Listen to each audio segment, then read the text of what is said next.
நீங்க சொல்றீங்க கிருஷ்ணர் கிருஷ்ணர் கிருஷ்ணர் சொல்லிட்டே இருக்கீங்க, கிருஷ்ண பக்தர்கள் மோட்சம் அடைவாங்க மோட்சம் அடைவாங்க சொல்லிட்டு இருக்கீங்க. அப்ப மத்தவங்க என்ன ஆகுது? இப்ப ஒரு சில கிருஷ்ண பக்தர்களே கிடையாது. ஆனா அவங்க என்ன பண்றாங்க? நிறைய தபஸ்யம் பண்றாங்க, கடுமையான விரதங்கள் இருக்கிறாங்க, நிறைய சாஸ்திரம் படிச்சிருக்காங்க, நிறைய யோகங்கள் பண்றாங்க, நிறைய கர்ம யோகத்தை பண்றாங்க, நிறைய தியான யோகத்தை பண்றாங்க, நிறைய விதமான தபஸ்யங்களை மேற்கொள்றாங்க. அவங்க எல்லாம் என்ன பண்ண போறாங்க? அவங்களுடைய நிலைமை என்ன? அவங்க எல்லாம் மோட்சம் போக முடியாதா அப்படின்னு சொல்லி கேட்கும்போது அதற்கு பதில் சொல்றாருங்க. ஏனைய அரவிந்தாட்ச விமுக்தமானினஸ் त्वयष्टभावात् अभिशुद्ध बुद्धयः आरोग्य कृच्छेन परम पदम ततः पतन्त्यदो अनाधृत युष्म अनु அங்கிரயः அப்படின்னு சொல்லி சொல்றாரு. என்ன சொல்றாரு? ஏனையே அரவிந்தாட்ச விமுக்தமானினஸ் அப்படின்னு சொல்லி சொல்றாரு. யார் ஒருவன் அரவிந்தாட்சன் அப்படின்னு சொல்லக்கூடிய தாமரை போன்ற கண்களை உடைய அந்த பகவான் மேல விமுக்தக, விமுக்தக அப்படின்னா கொஞ்சம் கூட அவங்க மேல பற்று இல்லையோ, விமுக்த மானினக, யார் ஒருத்தனுக்கு பகவான் மேல பற்று இல்லையோ அவன் நினைச்சுக்கிறான் தன்னையே விமுக்த மானிக நினைச்சுக்கிறான், தன்னையே விடுபட்டவன் நினைச்சுக்கிறான். ஒரு சிலர் நான் ஆண், நான் பெண், நான் இந்தியன், நான் அமெரிக்கன், நான் இது நான் அதுன்னு நம்ம என்ன பண்றோம்? நிறைய உடல் அடையாளம் வச்சிருக்கோம். அது போல நான் பிராமணன், நான் பெரிய பக்தன், நான் முக்தி அடைஞ்சவன் அப்படின்னு என்ன பண்றாங்க? அவங்களும் ஒரு சிலர் தங்களை தாங்களே ஜீவன் முக்தர்களா சொல்லிக்கிறாங்க.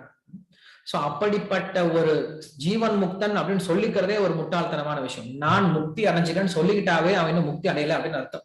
ஏன்னா இப்பதான் பார்த்தோம், ஒரு உயர்ந்த பக்தன் என்னைக்குமே நான் உயர்ந்தவனா இருக்கேன், நான் மோட்சம் அடைஞ்சிட்டேன் நீ அப்பயே சொல்லிக்கிறது கிடையாது.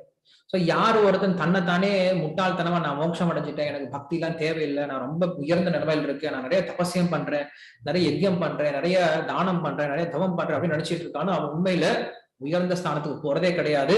அப்படியே அவன் உயர்ந்த ஸ்தானத்துக்கே போனாலும் ரொம்ப சீக்கிரமா பதந்தி அதக, ரொம்ப சீக்கிரமா ரொம்ப தொப்புன்னு கீழே விழுந்துருவான.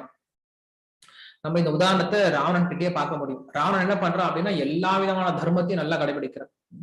அவனுடைய வர்ண ஆசிரம தர்மத்தை கடைபிடிக்கிறான், அவனுடைய யஜ்யத்தை சரியா பண்றான், அவனுடைய தானத்தை சரியா பண்றான், அவனுடைய தவத்தை சரியா பண்றான், அவனுடைய பக்தியை கூட சரியா பண்றான். யார் மேல? சிவன் மேல. எல்லாம் சரியா பண்றான். ஆனா அவன்கிட்ட ஒண்ணு கிடையாது. என்ன கிடையாது? ஏனையே அரவிந்தாட்ச விமுக்தமானின, பகவான் மேல பக்தி கிடையாது, கிருஷ்ணர் மேல பக்தி கிடையாது, ராமர் மேல பக்தி கிடையாது. அந்த ஒரு காரணத்தினால அவன் எவ்வளவு உயர்ந்த ஸ்தானத்துக்கு போனாலும் பதந்தி அதக, அவன் மறுபடியும் கீழே தான் விழுந்தாவும். அதனால அவனுடைய புத்தி அப்படிங்கிறது சுத்தமான புத்தியா இல்லை. அதனாலதான் சீதா தேவி ராவணனுக்கு சொல்லி கொடுத்தாங்க, என்ன பண்ணு, பாகவத தர்மத்தை கடைபிடின்னு சொல்லி சொல்றான். இருக்கல சிறந்த தர்மம் என்ன அப்படின்னா பாகவத தர்மம். அந்த தர்மத்தை நீ கடைபிடிப்பா, நீ மற்ற தர்மத்தை கடைபிடிச்சு ஒன்னும் பிரயோஜனம் கிடையாது அப்படின்னு சொல்லி சொல்ற. சாது தர்மத்தை கடைபிடின்னு சொல்லி சொல்ற. சோ அப்படி இங்க நமக்கு ஒரு உதாரணத்தை இங்க சொல்றார். இதே போல் நிறைய உதாரணங்கள் நம்ம பார்க்க முடியும். சனத்குமார் அவர்களும் சொல்றாங்க. என்ன சொல்றாங்க அப்படின்னா, உண்மையில இந்த பவசாகரம், இந்த ஜட உலகம் அப்படிங்கிறது ஒரு பெரிய கடல். இந்த கடலை கடப்பது ரொம்ப கஷ்டம்தான். இந்த கடல் நாம கடக்க முயற்சி பண்ணோம் அப்படின்னா இந்த கடல் நிறைய திமிங்கலங்கள் இருக்கும், நிறைய முதலைகள் இருக்கும், நிறைய விஷப்பாம்புகள் தான் இருக்கும். நம்ம எந்த சமயத்துல வேணா கடிப்பட்டு அழிஞ்சு போயிடும். இதுவே ஒரு நல்ல பெரிய கப்பல்ல ஏறிக்கிட்டோம் அப்படின்னா கஷ்டமே இல்லாம என்ன பண்ணலாம், ரொம்ப ஜாலியா என்ன பண்ணலாம், இந்த கடலை ரொம்ப எளிமையா கடந்து போயிடலாமா.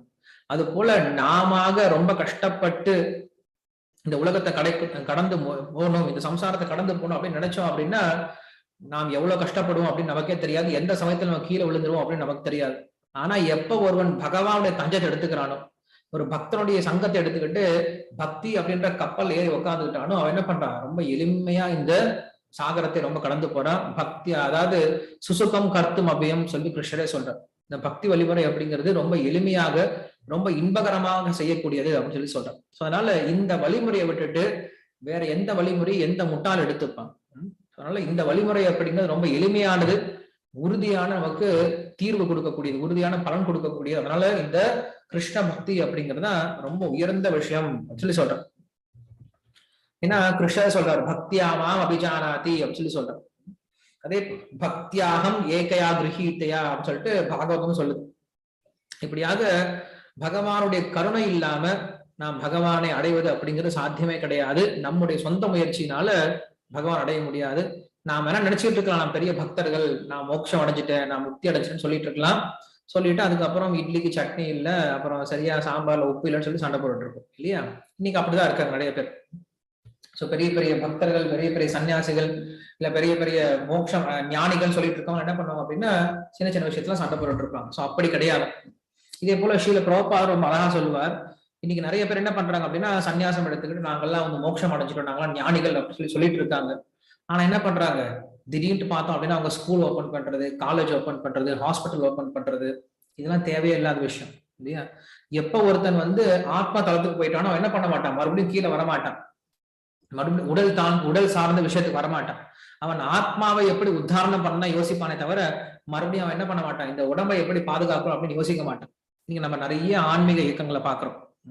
அவங்க என்ன பண்றாங்க அப்படின்னா ரொம்ப உயர்ந்த ஸ்தானத்துக்கு போன மாதிரி இருக்கு, திடீர்னு பார்த்தோம் அப்படின்னா ரொம்ப தாழ்ந்த விஷயமாகிய இதை ஓப்பன் பண்றது, அந்த கண்தானம் பண்றது, இந்த இந்த இதை விஷயம் பண்றது, அந்த விஷயம் பண்றது அப்படின்னு சொல்லிட்டு மக்களுக்கு ஏதோ சேவை பண்ணலாம், பொதுநல சேவை பண்ணலாம்னு சொல்லி வந்துடுறாங்க. காரணம் என்னது, அவங்களால பகவானை வந்து சேவை பண்ண முடியல, அவங்களுக்கு அதுல ருச்சி கிடைக்கல.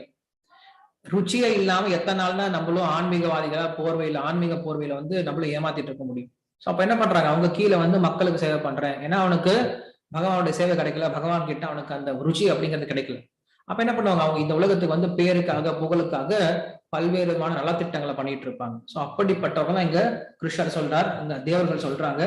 ஸோ யார் ஒருத்தனுக்கு பக்தி, பகவான் மேல பக்தி இல்லையோ அவன் வந்து கண்டிப்பாக வீழ்ச்சி அடைவான் அப்படின்ற விஷயத்த சொல்றான்.